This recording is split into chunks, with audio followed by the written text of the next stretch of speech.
नमस्कार, जिंदा एकेडमी के ऊपर आपका हार्दिक स्वागत है। तो ये स्टेटिस्टिक का एएसओ का बैच चल रहा है, उसके अंदर आज ये लेक्चर नंबर 29 हुआ है।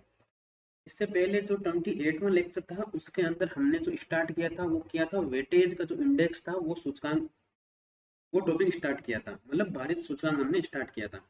भारित सूचकांक के अंदर हमने ये देखा था कि भाई जो एक तो जो भारित सूचकांक का फॉर्मूला क्या होता है वो मैंने आपको बताया था। तो ये आपके पास स्क्रीन के ऊपर भी है कि P01 equal to summation P1 WJ upon summation P0 WJ into sum. और हम इस WJ की यदि इसको वेट बोला जाता है और इस WJ की अलग अलग यदि हम वैल्यू लेते हैं तो हमारे पास अलग अलग फॉर्मूले हमारे को प्राप्त होते हैं। जैसे सबसे पहले मैंने इन भारित सूचकांक के अंदर जो सबसे पहला जो सूचकांक लिया था वो सूचकांक लिया था लास्ट ईयर का कीमत सूचकांक। और उसके अंदर मैंने बताया था कि जो बेस ईयर है उसकी जो मात्रा होती है उसको मैंने आधार मतलब वेट के रूप में ले लिया। जब उसको वेट के रूप में लिया तो मेरे पास लास्ट ईयर का फॉर्मूला बन गया।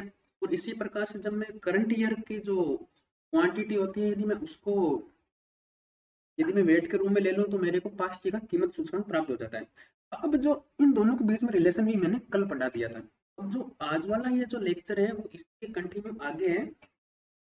इसके अंदर हम बात करेंगे तो इसके अंदर 5 जो सूचकांकों के जो फॉर्मूले होते हैं वो फॉर्मूले बात करेंगे। सबसे पहले जो फॉर्मूला था वो था ड्रोविस वावले का सूत्र। दूसरा था मार्शल एजवर्थ का सूत्र और तीसरा है फिशर का आदर्श सूचकांक।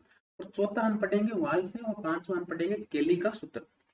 इन्हीं के आगे मतलब एक दो कुल 7 तक ये चले जाएंगे। तो अब इनका क्या होता है कि एक बार लास्ट ईयर का जो सूचकांक है और पास्ट ईयर का सूचकांक है, यदि मैं इनका समांतर माध्य ले लूं, दिमाग में तो ये भी आता है ना कि यदि मैं इनका समांतर माध्य ले लूं तो मेरे पास क्या मिलेगा। तो जब मैं इनका समांतर माध्य ले लेता हूँ तब आपके पास एक फॉर्मूला मिलता है, उसको कहा जाता है ड्रोविस बाउले का सूत्र, जो कि मैंने आज वाले लेक्चर के अंदर सबसे पहले बात लिखी है। ड्रोविस और बाउले का सूत्र क्या होता है? ड्रोविस और बाउले का सूत्र होता है लास्ट ईयर में पास सूत्र का यदि मैं समांतर माध्य ले लेता हूँ तो वो मेरे ड्रोविस बाउले का सूत्र बन जाता है। ये बात आपको याद हो जाएगी। अब यदि इनका समांतर माध्य ले लिया है, ठीक है। यदि मैं इसका गुणोत्तर माध्य ले लूं तो तब कौन सा फॉर्मूला बनता है? तब आपके पास जो फॉर्मूला बनता है उसको कहा जाता है फिशर का फॉर्मूला। जस्ट मैंने इस मार्शल एजवर्थ को छोड़ के आगे लिया है फिशर का आदर्श सूचकांक। अब ये फिशर का आदर्श सूचकांक होता है जब लास्ट ईयर और पास्ट ईयर को मैं यदि गुणोत्तर माध्य के रूप में ले लेता हूं तो मेरे पास कौन सा बन जाता है? फिशर का सूचकांक बन जाता है। अब मैंने ये भी लिखा है कि ये जो फॉर्मूला ये किसने दिया था? ये दिया था इरविन फिशर ने। ये कई बार एग्जाम के अंदर पूछा जाता है, मतलब जब छोटे छोटे क्वेश्चन पूछ लिए जाते हैं तब ये पूछ सकते हैं कि मतलब इस फॉर्मूले को किसने दिया था। तो सबसे पहले आता है कि इरविन फिशर ने ये फॉर्मूला दिया था। दूसरा यह है कि इसके बीच में जो रिलेशन होता है लास्ट ईयर पास से और जो फिशर का जो रिलेशन होता है वो किस प्रकार से होता है, ये भी कई एग्जाम में पूछा गया है। इनका जो सामान्य यदि ओनली फॉर आपको पूछा जाए कि इनके बीच में रिलेशन कुछ भी नहीं दिया गया तो आपके पास जो पहले सामान्य स्थिति वाली होती है वो आपके पास यूज करना ऑप्शन के अंदर आएगा। लास्ट ईयर बड़ा होता है पास से और इनके बीच में जो मिडवेल वैल्यू होती है वो किसकी होती है?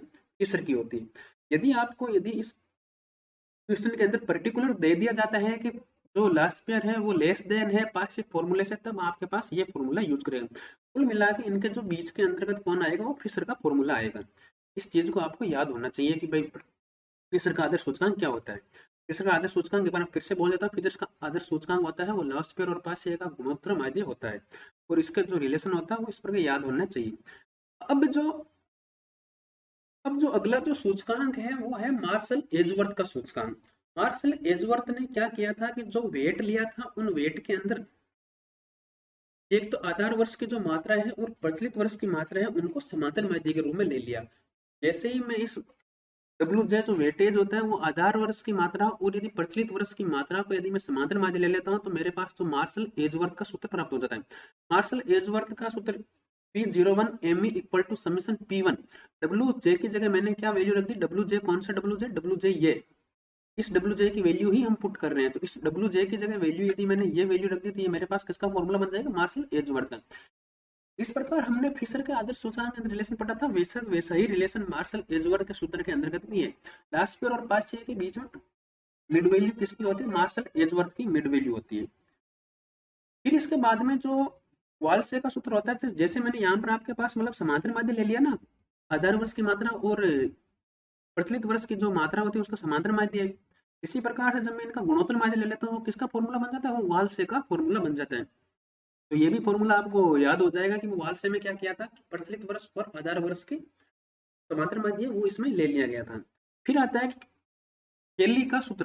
केली ने क्या किया था कि अब की बार कुछ भी किसी को मात्रा नहीं लेता, उन्होंने कहा था कि यदि मैं एक फिक्स वैल्यू ले लूं, यदि मैं जैसे मैं आपके पास कोई भी एक वेटेज की दी वैल्यू फिक्स कर दूं, जैसे 5 मैंने एक फिक्स कर दी, मैंने कांस्टेंट कर दिया, तो जब उससे जो सूचकांक प्राप्त होता है उसको कहा जाता है केली का सूत्र या केली के सूचकांक। केली ने फॉर्मूला दिया था और उसके अंतर्गत वेट को फिक्स माना था। इसमें वेट को फिक्स लिया था, इसलिए इसको स्थिर भारित सूचकांक भी कहा जाता है। ये मैंने इस नोट्स के अंदर लिखा है, देखिए ये सूत्र के अंदर स्थिर भार लिया गया। स्थिर भार मतलब एक कांस्टेंट वैल्यू ले ली थी, डब्ल्यू जे की वैल्यू क्या ले ली, कांस्टेंट ले ली। तो इसलिए इस कांस्टेंट लेने की वजह से इसको क्या कहा जाता है, स्थिर भारित सूचकांक भी कहा जाता है। तो पीओ P01 के मतलब केली होता है जिसको के द्वारा डिनोटेड किया जाता है, और यहाँ पर जैसे ही देखो वाल से है तो मैंने डब्ल्यू से डिनोटेड कर लिया, और जैसे फिश है तो मैंने इसको एफ से डिनोटेड कर लिया, और मार्शल एज वर्थ है तो P0ME के द्वारा डिनोटेड कर लिया।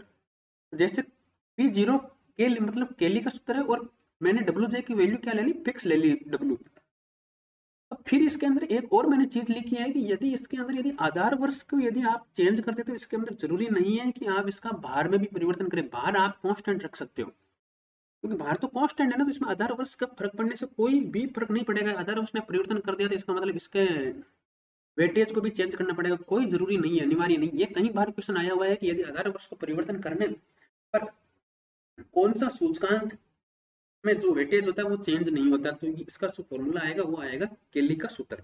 केली के सूत्र में क्यों चेंज हो जाता है, क्योंकि देखो बाकियों के अंदर आपके पास मतलब आधार वर्ष चेंज हो गया, तो आधार वर्ष जैसे ही आधार वर्ष चेंज हुआ तो आपके पास Q0 की वैल्यू चेंज हो जाएगी, और हर एक में Q0 की वैल्यू बहुत ज्यादा इफेक्टेड है। तो ये बात आपको याद होनी चाहिए, इंपॉर्टेंट बात है ये। तो ये चलिए मैंने आज आपके सूचकांक पढ़ाए थे, मैंने 5 सूचकांकों के नाम लिए थे, और ये भारित सूचकांक यहाँ पर एंड हो जाता है। और कई हर एग्जाम के अंदर एक तो कल वाला लेक्चर और आज वाला लेक्चर सबसे ज्यादा इंपॉर्टेंट है, क्योंकि हर एग्जाम के अंदर यहाँ से क्वेश्चन होता ही होता है कि मार्शल एजवर्थ का सूत्र क्या होता है, मार्शल एजवर्थ के सूत्र में किसको भार लिया जाता है, ट्रेविंग बाउले का सूत्र क्या होता है, फिशर का सूत्र क्या होता है, फिशर के सूत्र के अंदर किसका गुणोत्तर माध्य होता है, ऐसे मतलब कई बार ऐसे क्वेश्चन पूछे जाते हैं। तो चलिए तब तक कि ये लेक्चर आप पढ़िए, और मैं अगला लेक्चर बहुत जल्दी लेके आऊंगा। आप सपोर्ट करते रहिए, यदि आप सपोर्ट करते रहेंगे तो आपको आप ही का बेनिफिट है। यदि आपका लाइक या आपका सब्सक्राइब है जिसमें सबसे बेनिफिट आपका है, क्योंकि यदि आप सब्सक्राइब करेंगे तो मेरे को मोटिवेशन मिलेगा, और मेरे को मोटिवेशन मिलेगा तो मैं सबसे बेस्ट कंटेंट आपके सामने रखूंगा। इस तरह आपका आपका ही फायदा है। चलिए मिलते हैं अब अगले लेक्चर के अंदर। धन्यवाद।